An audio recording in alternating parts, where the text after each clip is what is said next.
Welcome to the second video in our workshop series for perfectionism. So in this video, we will be introducing CBT and start to think about how we can start to prepare for change. In the previous video, we defined perfectionism and how it's developed and maintained.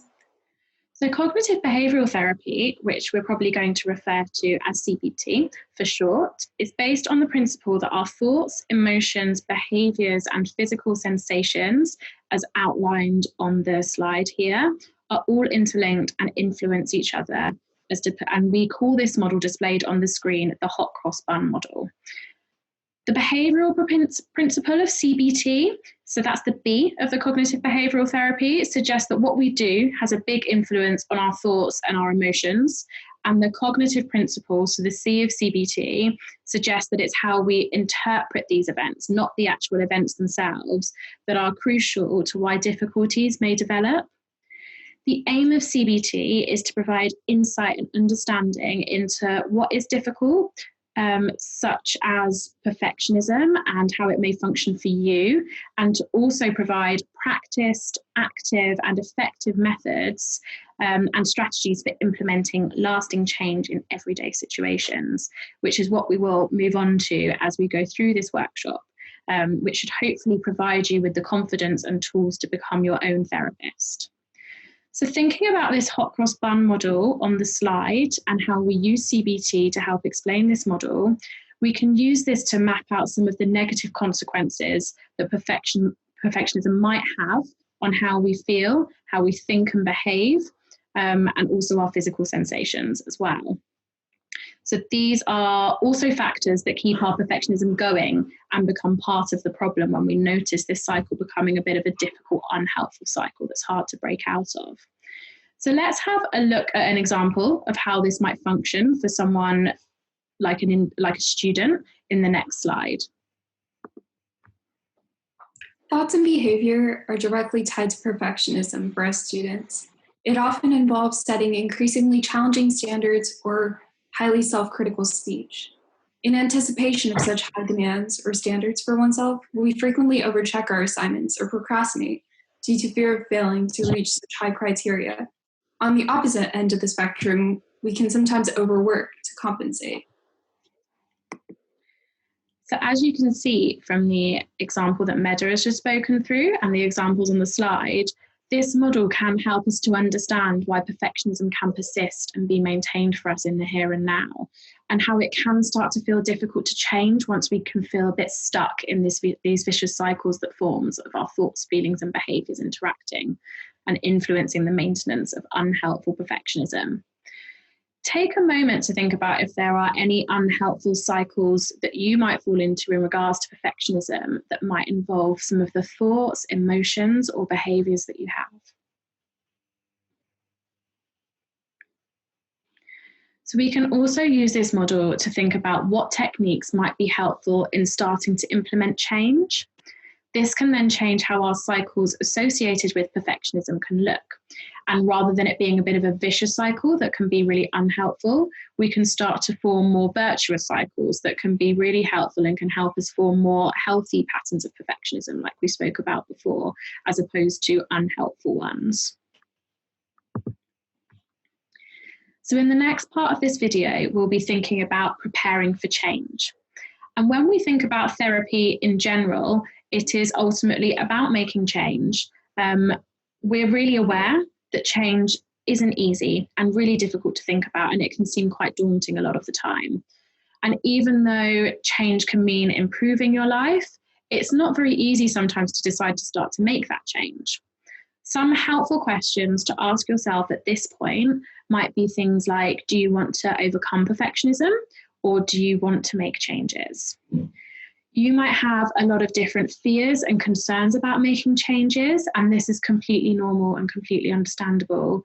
We're going to go through and discuss issues and concerns around change that you might find helpful to bear in mind, that lots of people have an experience as well, and which will hopefully help to make it easier to answer the above questions that I just asked.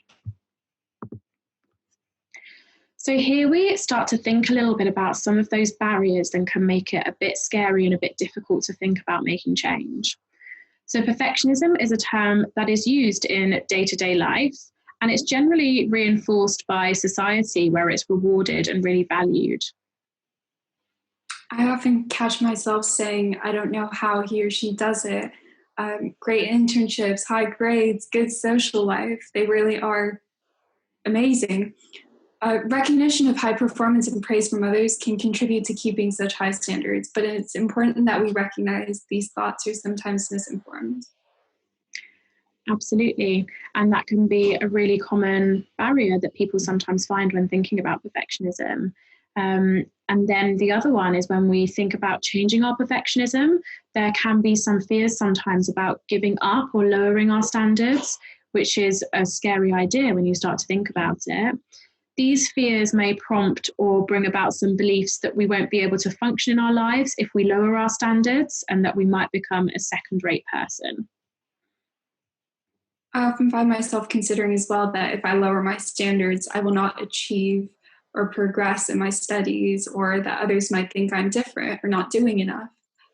These are examples. These are some examples that I've encountered, but there may be additional barriers that stop you from making change. So feel free to take some time and possibly pause the video to identify some of your personal barriers.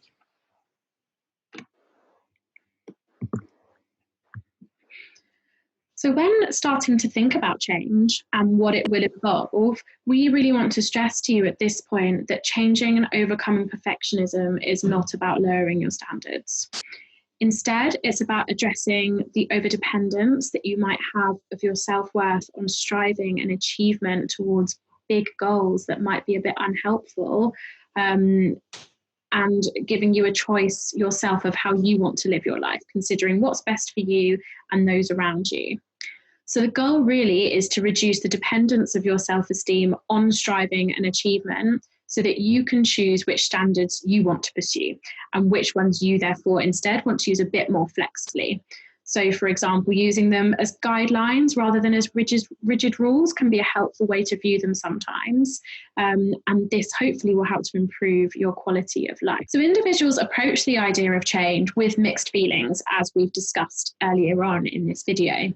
Often we can end up feeling caught between fearing the consequences of change and what can be difficult, and wanting the benefits of change and thinking about how this could help me for the better.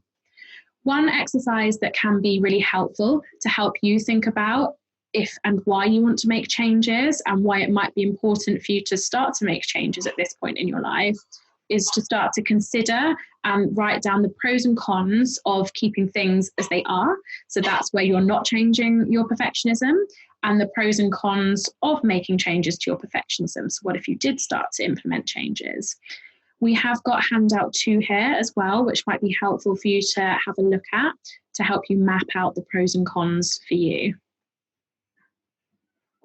So going through this myself, some of the things that I identified was that perfectionism helps me achieve the best of my ability and challenges me to excel, which is a pro for not changing my perfectionism.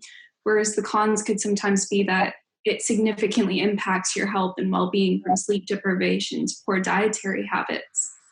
The pros of changing my perfectionism would then be improvements to my physical well-being, while the cons might be being less wary and checking and reviewing, and spending less time on particular areas of student life. Absolutely. So those are some really helpful examples that we can start to think about in terms of the pros and cons of changing or not changing your perfectionism. And when you're mapping out some of these as examples for yourself, on handout 2, you can almost weigh them up. And once you've come up with a lot of them, you can have a look at what you've written down and think about, well, where am I falling at the moment? Is it worth me starting to make change? Are the pros outweighing the cons at this point, or what's going on for me, and how might I start to think about making change at this point if I want to? So there are also both positive rewards to perfectionism and some negative consequences related to perfectionism that it may be helpful to refer back to these when you're going through your pros and cons and you're writing them down in handout 2, to start to think about change and what you want to be different. We students often seek the rewards associated with perfectionism at the detriment of the negative consequence. Praise from others and staying organized can contribute to overall success in university life and can be a significant achievement. However, the physical toll and the long-term effects on your mental health, including anxiety and depression, can continue to affect you despite your exceeding success. In the next video, we'll be talking through some CBT techniques that you might find helpful to apply to your life.